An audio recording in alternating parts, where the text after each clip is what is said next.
जरा अच्छी तरह सुनिएगा, आपको समझाते हैं। पहले यहाँ कुछ नहीं था, पहले ना हम थे ना आप थे, न ये जमीन थी ना आसमान था, न देवी थे ना देवता थे, न ईश्वर थे ना ब्रह्म थे ना पार ब्रह्म थे। पहले कुछ नहीं था। तो पहले कौन था? एक अनियनामा अविसच्चिदानंद प्रभु धामा। वो एक अनियनामी महाप्रभु अपने अनामी धाम में अखंड राज किया करते थे। उस मालिक की मौज मर्जी उठी तो उन्होंने 3 लोक का विस्तार किया, यानी अगम लोक, अलख लोक और सत्य लोक। अगम लोक में अगम पुरुष को बैठाया, अलख लोक में अलख पुरुष को बैठा दिया और सत्य लोक में सत्पुरुष भगवान को बैठा दिया। काफी समय जब बीत गया तब रचना का विस्तार सत्पुरुष भगवान ने किया। उन्होंने अपनी आवाज पर अनंतों अनंत ब्रह्मांडों की रचना की और अपने 16 पुत्रों को नीचे उतार दिया। निरंजन भगवान, जिनको दुनिया ईश्वर कहती है, सत्पुरुष भगवान के सबसे छोटे पुत्र हैं। इन 16 पुत्रों ने नीचे आकर के घन घोर तपस्या की और अपने पिता को प्रसन्न करके सतलोक के समान राज मांग लिया। राज चेतन पर किया जाता, जड़ पर नहीं किया जाता। इसीलिए इनको रूहों का यानी जीवात्माओं का छोटा सा भंडार दे दिया गया। जब जीवात्माएं नीचे उतारी जाने लगी, जब हमको आपको नीचे उतारा जाने लगा तो हम लोग घबराने लगे। उस समय सत्पुरुष भगवान ने आदेश किया कि तुम जाओ, जाकर नीचे आराम से रहो और जब समय पूरा होगा तब तुम वापस चले आना। सत्पुरुष के आदेश पर ये रूह है, ये जीवात्माएं यानी कि हम और आप नीचे आने को तैयार हो गए। सबसे पहले 4 प्रकार के कपड़े, कारण, सूक्ष्म, लिंग और स्थूल, ये 4 प्रकार के कपड़े पहना करके शब्द को पकड़ा करके मंडल बाई मंडल, परत दर परत इसी जीवात्मा को यानी हमको आपको नीचे उतारते चले गए और इसी मृत लोक में दोनों आंखों के मध्य भाग में बैठा दिया गया। जब हम लोग ऊपर से नीचे आ गए, उस समय पर सतयुग का समय था। सतयुग योगी सब विज्ञानी करे हर ध्यान तरह भव प्राणी। उस समय सब ज्ञानी और विज्ञानी थे, सबकी आंख कान खुली हुई थी।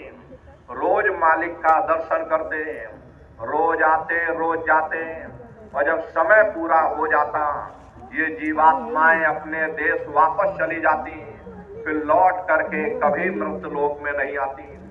ऐसे न जाने कितनी जीवात्माएं खेपों की खेपें वापस निकलती चली गई। तब निरंजन भगवान ने विचार किया कि हमने इतनी मेहनत की, हमने इतनी तपस्या की, सत्पुरुष भगवान को प्रसन्न करके जीवात्माओं का छोटा सा भंडार वरदान के रूप में हमने मांग लिया। अगर ये जीवात्माएं ऐसे ही अपने देश वापस लौट जाएंगी, हम कोई बंधन नहीं लगाएंगे, तो एक दिन मेरा राज्य खाली हो जाएगा। तो उन्होंने बड़ी होशियारी के साथ कर्मों का विधान बना दिया और कर्मों का विधान बना करके जीवात्माओं को सुना दिया गया कि भाई ये पुण्य कर्म है, ये पाप कर्म है, ये शुभ कर्म है और ये अशुभ कर्म है। और इन जीवात्माओं को कह दिया कि काल रूप में तिन कर भाता, शुभ अशुभ कर्म फल दाता। यानी मैं काल रूप हूँ और शुभ अशुभ कर्मों का मैं फल दूंगा। यानी कर्म करने की स्वतंत्रता हमको आपको दे दी गई और फल देने का अधिकार इन्होंने अपने हाथों में रख लिया। धीरे धीरे ये जीवात्माएं कर्मों की बेड़ियों में जकड़ती चली गई। जिस नाम की डोरी को पकड़ करके ये जीवात्माएं ऊपर से नीचे आई थी, वो नाम की डोरी हाथ से छूट गई। तब से लेके आज तक न जाने कितने युग और कल्प बीत गए, हम लोग यहीं पर भटका खा रहे हैं। प्रेमी भाई बहनों, ये रूह सतनाम काम से सत देश की रहने वाली है, लेकिन जब काल और माया के देश में आई तो काल और माया ने तन के पिंजरे में जीवात्माओं को कैद कर दिया। अब प्रेमी भाई बहनों, संत दया करके इन जीवात्माओं को निकाले तो निकाले, वरना रूहों के बस की बात नहीं कि रूह मन के चंगुल से आजाद हो सके। महात्मा कहते हैं, भाई कर्ता ने काया रची, जुग जुग जग विस्तार, और कार दिए विसराय के, घर घर करत पुकार। यानी काल ने 5 तत्व का पिंजरा बना करके इस पिंजरे में जीवात्माओं को कैद कर दिया। अब जीव अपने घर को भूल चुका, सच्चे देश को भूल चुका, सच्चे पिता को भूल चुका। युगों युगों से यह जीव अपने ही कर्मों के बंधन में बंध करके अलग अलग योनियों में बंदरों की तरह नाचता फिर रहा। कोई दाव नहीं मारक पारे, और धर धर दे ही जन्म सिरावे। काल ने जीवों के निकलने के लिए कोई दाव, कोई रास्ता नहीं छोड़ा।